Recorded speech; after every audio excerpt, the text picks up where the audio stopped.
할렐루야. 우리 옆에 분들 축복하겠습니다. 사랑합니다. 축복합니다. 요즘은 누군가를 똑같이 따라하는 것이 유행인 것 같아요.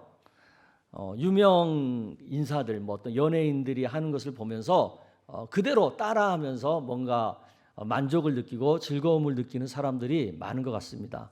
여행을 따라한다든가, 또 캠핑이나 요즘 무슨 차박, 백팩, 이런 것들 유행이잖아요. 그런 것들을 따라하고, 또 무슨 패션도 따라하고, 또 어디 가서 한 달 살기, 2달 살기, 이런 것들도 따라하면서 자기 나름대로 인생의 즐거움을 찾는 것 같습니다.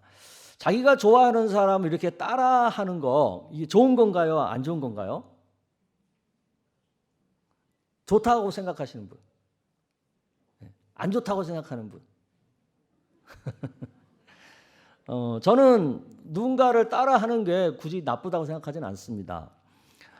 창조의 시작은 모방이라는 말이 있잖아요. 처음에는 누군가를 모방하여 따라하다 보면 나중에는 자신만의 개성을 살릴 수 있잖아요.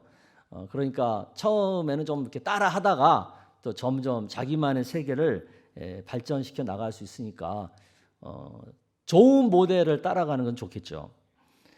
신앙생활도 그런 것 같아요. 누군가 신앙생활 잘하는 어느 누군가를 나의 모델로 삼고 그를 따라서 이렇게 하는 거 좋은 것 같습니다. 물론 어떤 사입이나 이상한 사람 따라가면 안 되겠지만 건강하게 성경적으로 신앙생활 잘하는 분들을 내 주변에서 좀 찾아가지고 그분들이랑 함께 하면서 좀 따라가는 연습을 할 필요가 있지 않나 그런 생각이 듭니다.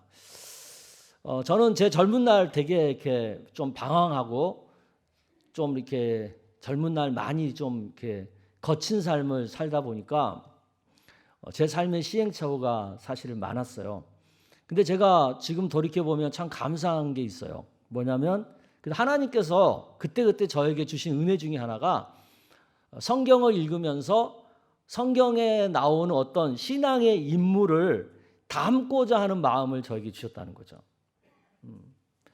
그 성경에 많은 인물들이 있잖아요. 그 중에 제가 이제 좋아하는 인물들도 여러 명이 있는데 그 중에 한 명이 바로 요즘 우리가 묵상하는 다니엘서의 주인공 다니엘입니다. 제가 왜 다니엘을 좋아하느냐? 제가 다니엘서를 읽으면서 다니엘의 삶을 보니까 그 다니엘은 정말 파란만장한 삶을 살았더라고요. 그런데 너무 신기한 게 그렇게 변화무쌍하고 파란만장한 그런 삶을 살면서도 정작 다니엘은 그 삶이 그렇게 크게 흔들리지 않았다는 거예요. 그렇게 막 요동함이 없이 꾸준하게 자기의 삶의 스탠스를 끝까지 지켜나갔다는 거예요. 저는 그게 너무나 신기했어요. 어떻게 사람이 그럴 수 있지? 어떻게 주변 환경은 막 엄청나게 급변하는데 그 안에 있으면서도 어떻게 이렇게 요동함 없이 자기 삶을 꾸준하게 살아갈 수가 있지? 그게 저는 너무나도 신기했고 궁금했고 그런 다니엘의 모습이 너무나도 존경스러웠어요. 본래 다니엘은 유다의 왕족이었잖아요. 그런데 나라가 망해가지고 어느 날 한순간에 포로가 돼버린 거예요.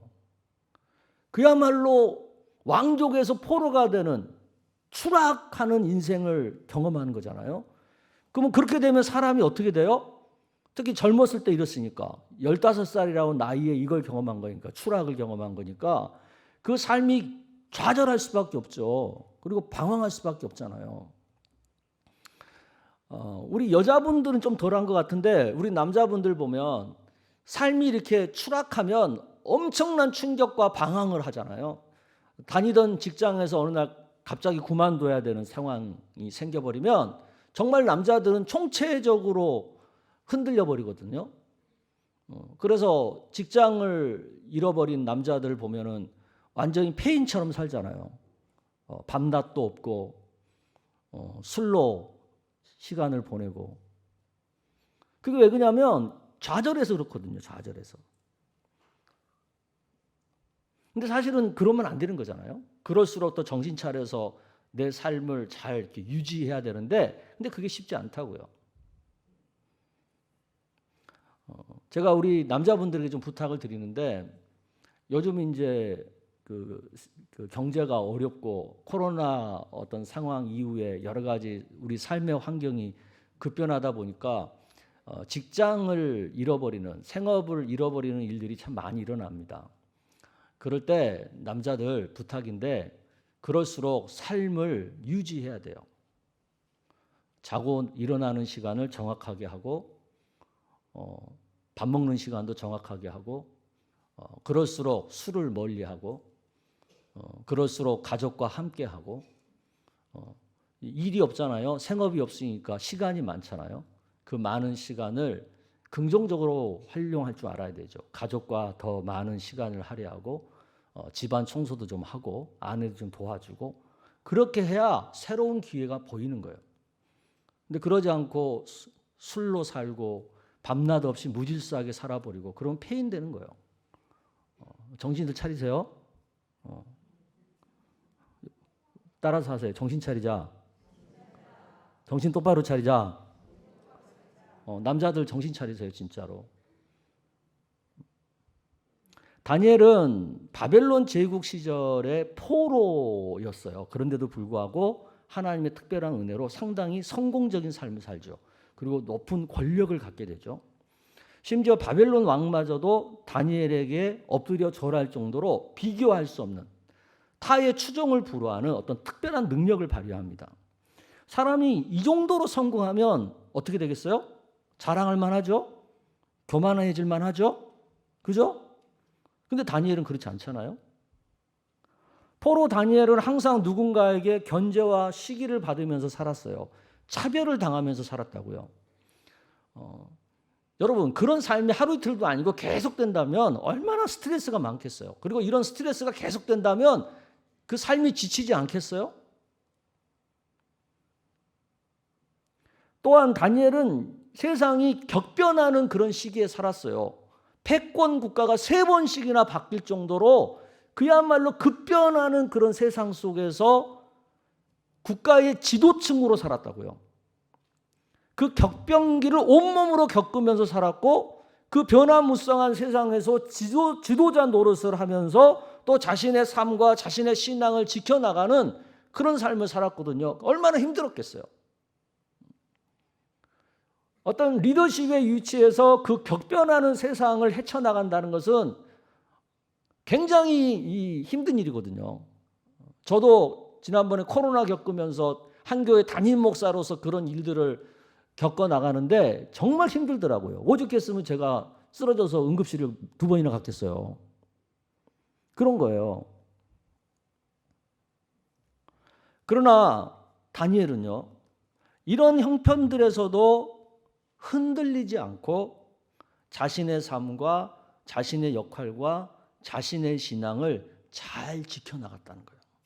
이게 놀라운 거예요. 이게 우리가 존경스러워할 만한 거죠. 환경과 형편은 엄청난 변동성으로 요동을 치는데 정작 자신의 삶과 자신의 신앙은 큰 흔들림 없이 꾸준히 유지할 수 있다는 거. 이게 보통 능력입니까?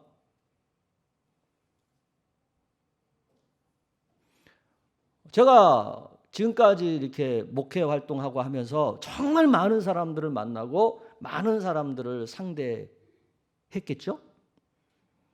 근데 믿는 사람이나 믿지 않는 사람이나 상관없이요.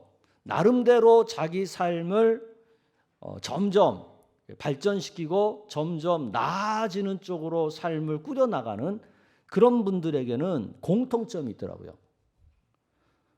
그게 바로 어떤 상황에서도 흔들리지 않는 꾸준함을 지탱하는 그런 능력이 있더라는 거죠. 상황의 변동성은 큰데 삶의 변동성은 크지 않아요. 형편은 급변하는데 자기 생활은 꾸준해요. 특이하죠? 근데 그렇더라고요. 그러니까 인내할 줄도 알고 기다릴 줄도 알고. 우리는 그것을 요즘 말로 한마디로 말하면 멘탈이 강하다 그러는 거예요. 멘탈이 강하다. 멘탈이 강해요. 하지만 삶의 불행감이 크고 점점 형편이 이렇게 추락하는, 점점 형편이 어려워지는 그런 삶을 사는 사람들은요, 멘탈이 약해요. 환경과 상황에 따라 많이 삶이 요동쳐요. 흔들려요. 상황의 변동성만큼 자신의 삶의 변동성도 커요. 그러니까 상황에 반응하는 반작용이 지나치게 크다는 거죠. 참아야 되는데 참지 못해요. 기다려야 되는데 못 기다려요. 그러니까 물론 상황이 어렵죠. 그러나 그 상황에 대한 낙담이 너무 커요. 우리는 그것을 가리켜서 유리 멘탈이라고 하는 거예요. 유리 멘탈. 그 차이가 극명해요. 우리가 신앙생활뿐만 아니라 개인적인 삶이나 가정이나 이런 것들을 균형 있게, 그리고 점점 세월이 지나면 지날수록 더 나아지는 쪽으로 삶을 꾸려가기를 원한다면 이런 강한 멘탈을 가져야 돼요. 어떤 상황에서도 흔들리지 않고 꾸준하게 내 삶을 지탱해 나가는 능력, 이 능력을 갖춰야 돼요. 이것을 갖춰야 내 삶이 나아지는 거예요. 근데 이거 없이 유리 멘탈을 갖고 그냥 좀 안 좋으면 그냥 팍 처박혔다가 조금 좋아지면 또 팍 올라갔다가, 이거 완전 조울증이야, 조울증. 한번 생각해 보세요. 나는 멘탈이 강한 사람인지 멘탈이 약한 사람인지. 자, 그러면 우리가 어떻게 하면 멘탈이 강한, 어떤 경우에도 덜 흔들리고 아무리 어려워도 내 삶을 꾸준하게 지속시켜 나갈 수 있는 능력을 가질 수 있는지, 그것을 한번 생각해 보자고요. 여러분 그렇게 하고 싶죠? 강한 멘탈 갖고 싶죠? 어떻게 하면 될까요? 오늘 다니엘의 삶의 한 일면인데 이 안에 그게 다 들어있어요. 다니엘에게서 우리가 그걸 찾을 수가 있어요. 첫 번째 본문 4절을 여러분 읽어보셨으면 좋겠어요. 본문 4절 시작. 이에 총리들과 고관들이 국사에 대하여 다니엘을 고발할 근거를 찾고자 하였으나 아무 근거 아무 허물도 찾지 못하였으니 이는 그가 충성되어 아무 그릇됨도 없고 아무 허물도 없음이었더라. 예, 여기 보면 성경은 다니엘을 가리켜서 충성된 사람이다 그렇게 말해요. 충성된 사람이기 때문에 아무런 잘못과 아무런 허물을 찾을 수 없었다 이렇게 얘기해요. 다니엘은 어떤 일이든지 충성된 마음으로 일했다는 거죠. 여러분 충성된 마음은 어떤 마음인가요? 충성된 마음 어떤 마음이에요? 이건 뭐 한마디로 말하기가 좀 어렵겠지만 제가 쓴 책 하며들다라고 하는 책의 두 번째 권의 7장을 보면 이 충성에 대해서 제가 나름 잘 정리를 해놨어요. 그러니까 오늘 집에 가셔서 두 번째 권 7장을 찾아서 꼭 한번 읽어보세요. 그러면 충성이 뭔지를 다시 한번 여러분들 리마인드 하실 수 있을 것 같아요. 성경적으로 이 충성이라고 하는 정의는 이런 겁니다. 어려울 때일수록 하나님이 내게 섬기라고 명하신 사람들에게 헌신을 다하는 것. 떠 있죠? 한번 읽어볼까요? 시작. 어려울 때일수록 하나님이 내게 섬기라고 명하신 사람들에게 헌신을 다하는 것. 네, 이게 충성이에요. 다니엘은 국사를 하면서 또 힘들고 어려운 일일수록 더욱 하나님께서 나를 지켜보신다 하는 그런 의식을 갖고 헌신적으로 일하고 헌신적으로 윗사람을 섬겼다는 거죠.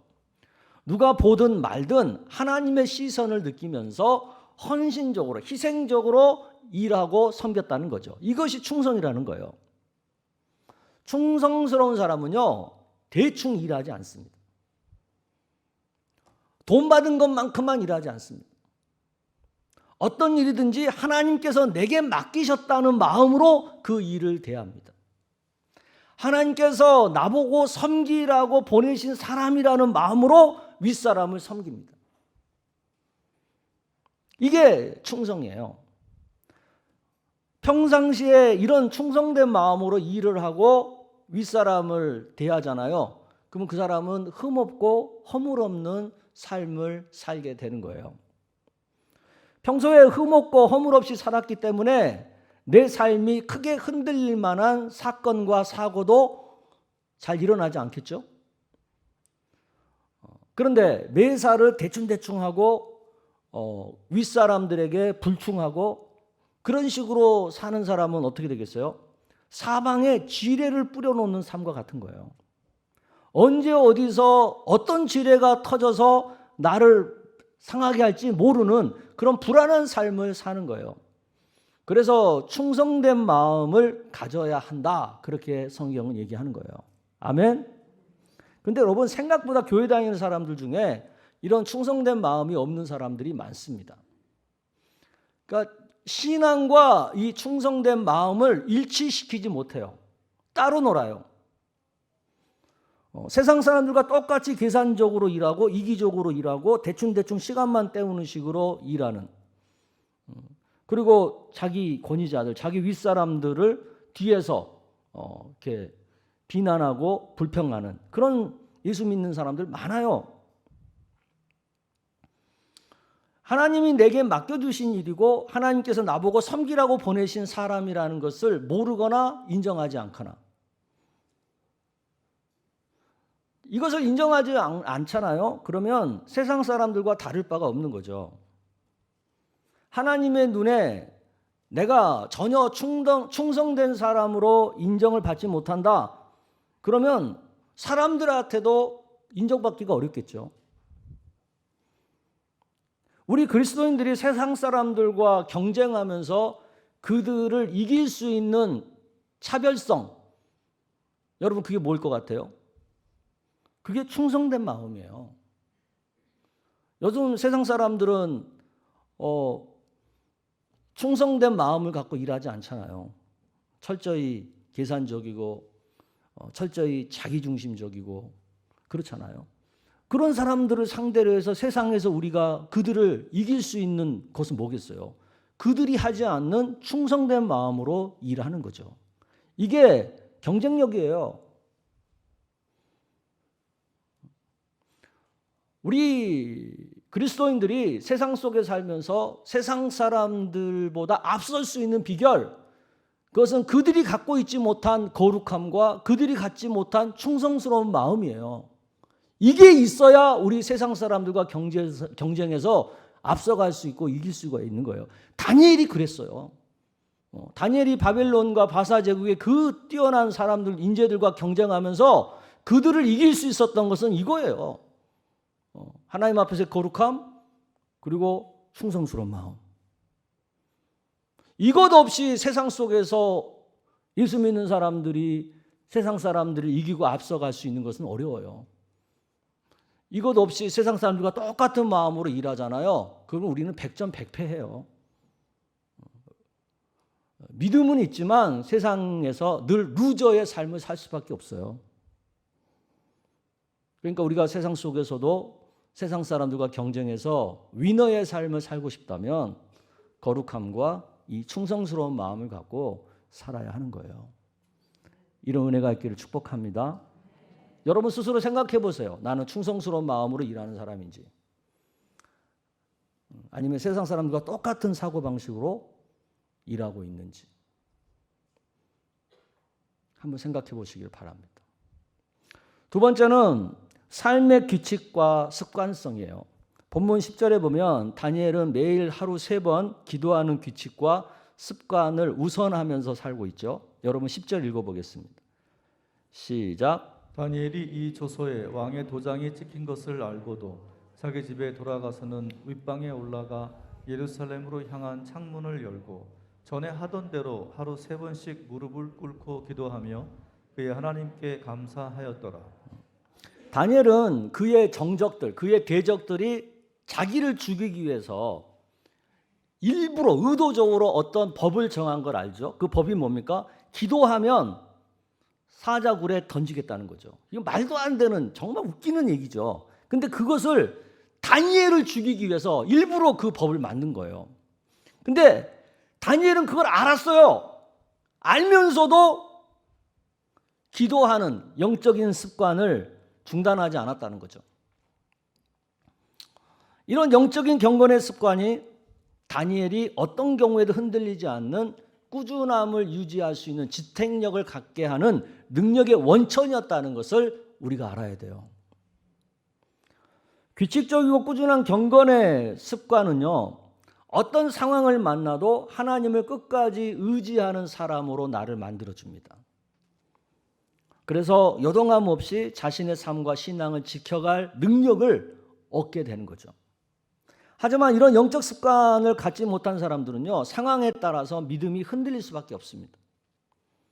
우리가 살다 보면 어려운 상황을 늘 만나잖아요. 힘든 상황을 늘 만나고, 그걸 만날 때마다 우리는 어떻게 해야 돼요? 예수 믿는 사람은 더 하나님 의지하고 더 하나님 붙들고 그래야 되잖아요. 그래야 될 것 같잖아요. 근데 막상 그 상황을 딱 당하잖아요. 그러면 이 영적 습관을 안 갖고 있는 사람은 하나님 앞에 나오지 못해요. 오히려 하나님에서 멀어집니다. 그 삶이 자꾸 하나님에게서 멀어집니다. 제가 목회하면서 우리 교인들 보면 생활이 어려워지고 자기가 하는 일이 잘 안 되고 그러면 더 교회 나와서 더 기도하고 그럴 것 같은데 그러지 않더라고요. 그러면 더 교회 안 나와요. 그리고 자꾸 예배 자리가 이 앞자리에서 점점 뒷자리로 물러나요. 그래 나중에 보면 저 뒷자리에 앉아서 꾸벅꾸벅 졸고 앉아 있어요. 제가 예배 시간에 딱 보면 설교 듣는 자세를 딱 보잖아요. 그러면 그 사람의 영적 상태를 압니다. 아, 요즘 저분이 조금 믿음이 약해졌구나. 저분이 요즘 삶이 좀 힘들구나. 딱 느껴져요. 희한해요. 우리가 어렵고 힘들면 더 하나님 의지해야 될 것 같아요. 머리로는. 근데 우리 마음과 우리 몸이 그렇게 안 된다니까요. 이 경건의 훈련이 안 되어 있으면. 아멘. 그래서 평상시에 이런 경건의 시간이 규칙적인 경건의 시간이 습관화되어 있어야 돼요. 그래서 교회 공예배에 참석하고 매일 개인적으로 첫 시간 예배를 드리고 이게 그냥 습관화되어 있어야 돼요. 규칙적으로. 그래야 어떤 일들이 생기고 어려울 때 그래도 하나님을 찾게 되고 하나님을 붙들게 되는 거예요. 그러면서 그 상황을 넘어갈 수 있고 내 삶이 크게 흔들리지 않도록 잘 지탱해낼 수가 있는 거예요. 그런 면에서 경건의 시간을 우선적으로 선택하고 그걸 유지하는 그 능력, 의지력, 그게 중요한 거예요. 저는 우리 성도님들이 그런 능력을 갖게 되기를 축복합니다. 이 코로나 상황을 지내면서 이 경건의 훈련이 되어진 분들은 나름 어려운 상황에서 잘 버티더라고요. 근데 이게 안 되신 분들은 무너지는 거예요. 무너지는 거예요. 근데 무너질 수는 있어요. 근데 그걸 이제 회복을 해야 되잖아요. 그리고 방향성을 찾아야 되잖아요. 근데 그걸 못 찾아요. 갈피를 못 잡는 거예요. 지금 이 상황 가운데, 코로나 상황 가운데 어려워지고 있는 분들, 오늘 설교를 잘 들으시고 그것을 풀어가는 실마리는 경건의 시간에서부터 출발하는 거예요. 예배하는 자리를 지키고 매일 하나님 말씀을 붙들고 씨름하고 기도하고 거기서부터 실마리가 풀리는 거예요. 아멘? 거기서부터 시작하시길 바랍니다. 세 번째는 범사에 감사하는 삶의 태도죠. 다니엘은 지금 기도하는 것 때문에 사자굴에 던져질 상황이에요. 그런데도 하나님 앞에 감사하고 있어요. 이것은 다니엘의 평상시 삶의 태도라는 뜻이죠. 상황을 대하는 다니엘의 삶의 기본적인 자세가 걱정과 불평이 아니라 감사였다는 거죠. 여러분 잘 아는 발명왕 토마스 에디슨 아시죠? 이분이 어느 날 긴 여행을 하게 돼요. 근데 워낙 긴 시간의 여행이니까 기차를 타고 여행을 하는데 기차 안에서도 계속해서 연구하고 실험을 하기 위해서 특별한 실험실을 만들었다고 해요. 근데 거기서 연구를 하다가 어느 날 기차가 덜컹거리면서 화학약품을 하나 떨어뜨린 거예요. 근데 그게 이제 화학작용을 일으키면서 불이 난 거죠. 그러니까 그 불 때문에, 화재 사건 때문에 그동안 연구했던 모든 자료가 다 불타버리고 또 에디슨도 이제 생명의 위협을 느낄 정도의 상황이 된 거예요. 그때 그 기차 차장이 달려와 가지고 이 에디슨을 구하기 위해서 급하니까 그 에디슨을 그냥 열차간 밖에다가 이렇게 집어 던진 거예요. 달리는 그 열차 밖에 집어 던진 거예요. 그래서 생명은 구했는데 많이 다쳤어요. 근데 그 다친 것 때문에 청각을 잃었어요. 듣지 못하는 거예요. 이런 얘기 처음 들으세요? 이런 일이 있었어요. 근데 이 청각을 잃은 상태에서 에디슨이 계속해서 연구를 합니다. 그리고 많은 발명을 하고 그래서 나중에 발명왕이라는 이름까지 얻게 되죠. 많은 사람들이 그 비결이 뭐냐고 물어요. 당신 이렇게 발명을 많이 하고 발명왕까지 됐는데 그 비결이 뭡니까? 그렇게 물었을 때 에디슨이 이렇게 대답을 했대요. 나는 이 청각을 잃은 것 때문에 내가 이렇게 발명왕이 될 수 있었다. 그래서 나는 청각을 잃은 것을 감사한다. 그게 왜 그러냐 그랬더니 못 들으니까, 아무것도 못 들으니까 자기가 연구에 몰두할 수 있었다는 거죠. 그래서 감사한다는 거예요.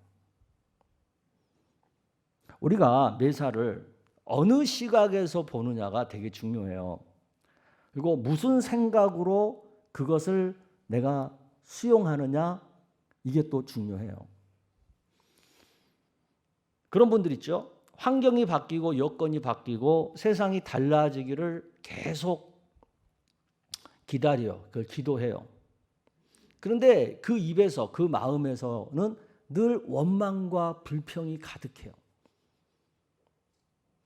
그러면 설령 그런 세상이, 자기가 기다리는 세상이 와도요, 그 사람은요, 그 좋은 상황을 즐길 자리에 서기가 어려워요. 못 즐겨요. 하지만 여러 가지 어렵고 그런 가운데서도 기다릴 때 그 마음에 감사가 있고 그 입에서 감사가 나오는 사람은 그 기다리는 대가를 누리게 돼요. 아멘. 마음에 늘 원망과 불평을 가득하게 안고 사는 분들은 좋은 것이 와도 그게 좋은 줄 몰라요. 여러분, 복이 뭐라고 생각해요? 복. 잘 산다고 복일까요? 가졌다고 복일까요? 출세했다고 복일까요? 아니에요. 감사가 안 되잖아요. 그럼 그게 복이 아니에요, 더 이상. 어떤 것도 그것을 내가 보고 감사함으로 느낄 때 그게 복이 되는 거예요. 아멘? 이건 삶의 태도의 문제입니다. 상황을 대하는 자세의 문제고, 매사 걱정이 앞서고 원망과 불평이 먼저 튀어나온 사람들, 왜 그래요? 그런 분들은 삶의 태도가 부정적이고 삶의 자세가 비관적인 거예요. 그러면 어떤 일도 그 사람들한테는 기쁨일 수 없어요. 행복일 수가 없어요. 삶의 태도가 긍정적이고 삶의 자세가 낙관적으로 바뀌어야 내 삶에 다가오는 모든 상황 속에서 기쁨과 행복을 누릴 수가 있는 거예요. 아멘. 그러면 왜 다니엘이 이런 범사에 감사하는 마음을 갖게 될 수 있었을까요? 왜냐하면 다니엘은 하나님께서 모든 것을 다스린다는 것을 안 거예요. 모든 주권이 하나님께 있다는 것을 안 거예요. 모든 것이 하나님의 통치 안에 있다는 걸 아는 거예요. 그러니까 영원한 하나님의 나라를 사는 백성 입장에서는 걱정할 게 없는 거예요. 왜? 하나님이 다스리고 계시는데 뭐. 매사가 하나님이 하시는 일인데 원망하고 불평할 게 없잖아요. 하나님이 하시는 일이라는데. 그러니까 지금 비록 내가 이해가 좀 안 되고 지금은 비록 그것 때문에 내가 약간 고난을 당하는 처지에 놓여 있고 그래도 원망 불평이 아닌 감사를 할 수가 있는 거예요. 왜? 하나님이 하시는 일이니까. 이게 중요해요. 하나님이 하시는 일이라고 하는. 우리 모두는 다 잘 살고 싶어 하죠.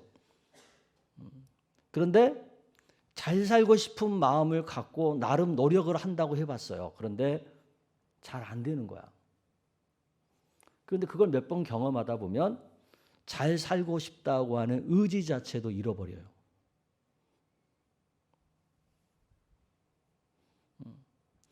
그 의지 자체가 없어요. 적어도 교회에 나오시는 분들은 저는 그래도 잘 살고 싶은 의지가 아직은 있는 분들이라고 저는 생각을 합니다. 근데 그 의지 자체가 없는 분들은 교회도 안 나와요. 그런데 잘 살고 싶은 의지가 있다 할지라도 그 잘 사는 게 돼요, 안 돼요? 잘 안 돼요. 왜냐하면 잘 사는 문제는 마음을 먹었다고 해서 자동적으로 잘 살아지는 게 아니거든요. 그 잘 살 수 있는 멘탈이 있어야 되는 거예요. 그리고 그 멘탈을 갖기 위해서는 내 안에 이 마음이 충성스러운 마음이어야 되고 내 삶의 습관이 경건성이 있어야 되고 그리고 내 삶을 대하는 태도나 자세가 감사여야 해요. 감사. 이게 돼야 이런 것들이 가져야 잘 살아지는 거예요. 이런 것을 갖지 못하고 그저 그냥 잘 살고 싶다고 하는 열망만 가득하다고 해서 인생이 잘 살아지는 게 아니라고요. 잘 살게 해달라고 열심히 기도한다고 해서 잘 살아지는 게 아니라니까요. 기본적으로 충성스러운 마음을 가져야 돼요. 규칙적이고 습관적인 경건의 시간이 있어야 돼요, 내 삶에. 그리고 내 삶의 태도가 불평과 불만은 멀리하고 감사가 더 많아야 해요. 아멘? 그래야 멘탈이 강해져요. 유리 멘탈에서 벗어나요. 제가 이런 설교를 하면 마음이 좋은 분, 아 그렇구나, 그렇게 살아야지 그런 분도 있지만 분명히 이 안에는 아유, 또 목사님 또 저런 잔소리 하네. 그래서 어쩌란 말이야. 그걸 불편해하는 분도 있어요. 왜 불편해질까요? 나는 그게 안 된다고 생각하니까. 나는 그럴 수 없는 사람이라고 스스로 자기를 그렇게 결정해버리고 나니까 목사님이 이런 설교를 해도 그게 마음의 수용이 되기보다는 자꾸 반발심이 생기는 거죠. 근데 여러분, 목사만큼 여러분이 잘 되기를 바라는 사람이 누가 있겠어요? 가족 말고. 목사가 왜 이런 설교를 하겠어요? 여러분들이 마음이 좀 불편해도요, 이렇게 바뀌어야 여러분의 삶이 바뀔 수 있기 때문에 그러는 거예요. 좀 불편하셔도 그 불편한 이유가 왜 그러겠어요? 여러분의 생각이 안 바뀌어서 그런 거 아니겠어요? 여러분의 태도를 고집하니까 그런 거 아니겠어요? 그러면 좀 그걸 바꿔볼 생각을 해야 되는 거 아니에요? 불편한 것을 끝까지 고집하지 말고 좀 바꿔볼 생각을 해보세요. 거기서부터 내 삶이 바뀌기 시작하는 거예요. 예수님을 믿으면 구원은 받아요. 그러나 믿음으로 구원받았다고 해서 자동적으로 내 삶이 잘 살아지거나 나아지는 게 아니에요. 구원받았으면 잘 살 수 있는 마음과 습관과 삶의 태도가 새로워져야 돼요. 그것이 바로 충성스러운 마음이고 경건의 습관이고 감사의 태도입니다. 다니엘에게는 이것이 있었어요.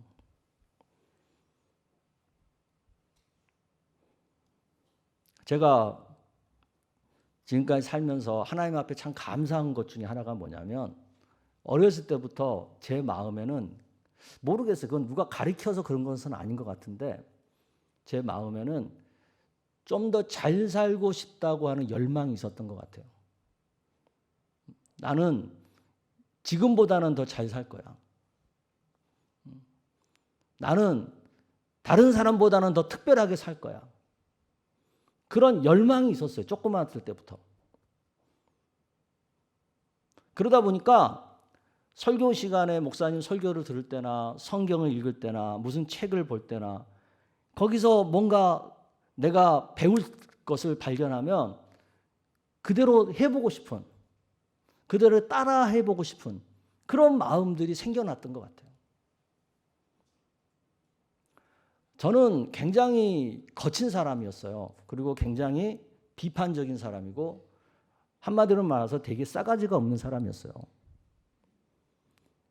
그런 제가 오늘날 이런 자리에까지 올 수 있었던 것은 그런 누군가 좋은 사람, 좋은 모델을 닮고 싶은 마음이 있었고 또 닮고자 노력했기 때문에 오늘 여기까지 저는 왔다고 생각을 합니다.